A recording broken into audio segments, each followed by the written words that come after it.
Hi everyone, welcome back to this channel. In this tutorial, I will show you how to verify your Parkour Party blueprint in Heartopia in the fastest way possible. So with the newest update in Heartopia, there's a new multiplayer mode that called Parkour Party, and then in this party you can actually create your own custom parkour map using a special gameplay blueprint system like this. And don't worry, this blueprint is totally spirit from your house blueprint, so it won't mess up your home at all. But here's the important part. Before you can use your map in a real party, you have to verify it first. Now the easiest way to do that is really simple. First just open your smartwatch like this and then go to blueprint. And then just tap on gameplay blueprint like this and then just choose the blueprint that you want to verify. Just tap and then next just tap on the verifications and then just tap on start verifications.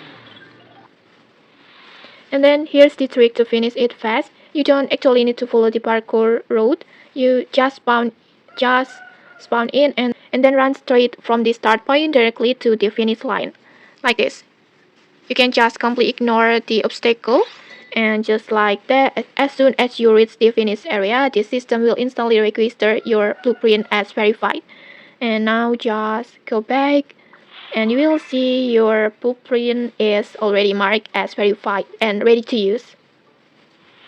Like this, you can see it, it's verified and ready to use. And okay, that's it. You're now able to host your own parkour party and play with your friends in Heartopia. And if this helped you, don't forget to like, comment, and subscribe for more tutorials. Thanks for watching and see you!